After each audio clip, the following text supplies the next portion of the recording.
प्यारे दोस्तों, आज मैं आपको एक जिन्न और 19 साल की लड़की की सच्ची मोहब्बत की कहानी सुनाने जा रहा हूँ। यह कहानी इतनी खूबसूरत है कि इसे आखिर तक जरूर सुनिएगा। पाकिस्तान के खैबर पख्तूनख्वा के छोटे से कस्बे डेरा इस्माइल खान की बात है। यहाँ की गलियां तंग हैं, मिट्टी की दीवारों पर पुराने वक्त की छाप है। कस्बे के पास एक जंगल है जहाँ जिन्नात रहते हैं, ऐसा लोग कहते हैं। इसी जंगल के पास एक गांव में 19 साल की आयशा रहती थी। उसकी आंखें गहरी, चेहरा चांद सा खूबसूरत। वो अपने पिता अहमद और माँ फातिमा के साथ रहती थी। अहमद गरीब किसान थे और आयशा की जिंदगी सादी थी, नमाज, घर का काम और अपने छोटे भाई अली को पढ़ाना। लेकिन उसके दिल में एक बेचैनी थी, जैसे कोई उसे पुकारता हो। एक शाम सूरज डूबते वक्त आयशा अपने भाई अली को ढूंढने जंगल गई। अली दोस्तों के साथ खेलने गया था और लौटा नहीं। माँ ने मना किया, जंगल में जिन्नात हैं। लेकिन आयशा गई। जंगल में सन्नाटा था, पेड़ों की टहनियां हवा में हिल रही थीं। अचानक उसकी टॉर्च बुझ गई और एक ठंडी हवा के साथ गहरी आवाज गूंजी, रुक जाओ आयशा। वो डर गई, पूछा, कौन हो? मेरा नाम कैसे जानते हो? सामने एक लंबा शख्स उभरा, आंखें तारों सी चमकती थीं, खुशबू गुलाब चंदन की। उसने कहा, मैं जिन्न हूं, नाम है जफर। आयशा का दिल धड़का, लेकिन जफर की आवाज में नरमी थी। उसने कहा, मैं तुम्हारी मदद करूंगा, अली नदी के पास है। जफर ने उसे अली तक पहुंचाया, जो दोस्तों के साथ खेल रहा था। आयशा ने जफर को शुक्रिया कहा। उसकी आंखों की चमक आयशा के दिल को छू गई। अगले दिन वो फिर जंगल गई जफर से मिलने। दोनों की बातें शुरू हुई।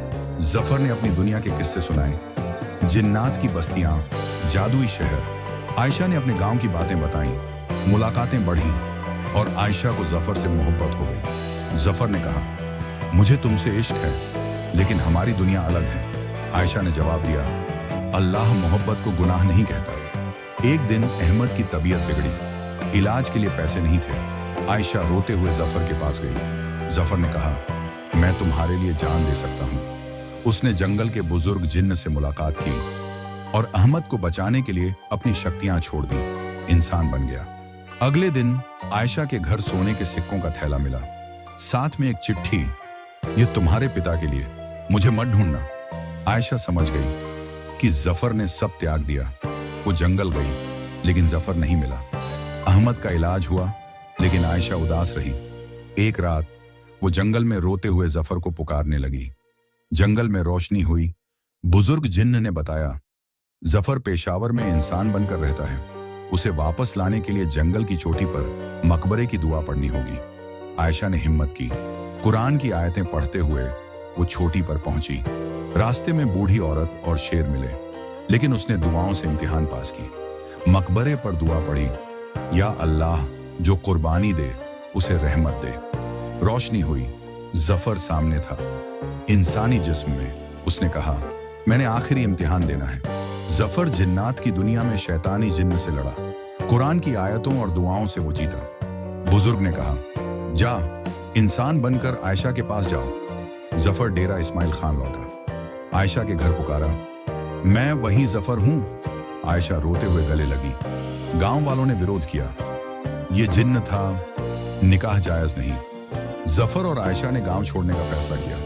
जंगल में बुजुर्ग जिन्न ने ताबीज दिया, ये तुम्हें बचाएगा। जब गांव वाले रोकने आए, आसमान से आवाज आई, इन्हें छोड़ दो। दोनों पेशावर गए, छोटा घर बनाया। कुछ महीनों बाद आयशा गर्भवती हुई। दोनों ने बच्ची का नाम रखा रहमत, क्योंकि आयशा जफर के लिए अल्लाह की रहमत थी। उनकी मोहब्बत की मिसाल गांव-गांव फैली। लोग कहते, जिन्न और इंसान का इश्क नामुमकिन था, मगर अल्लाह ने मुमकिन किया।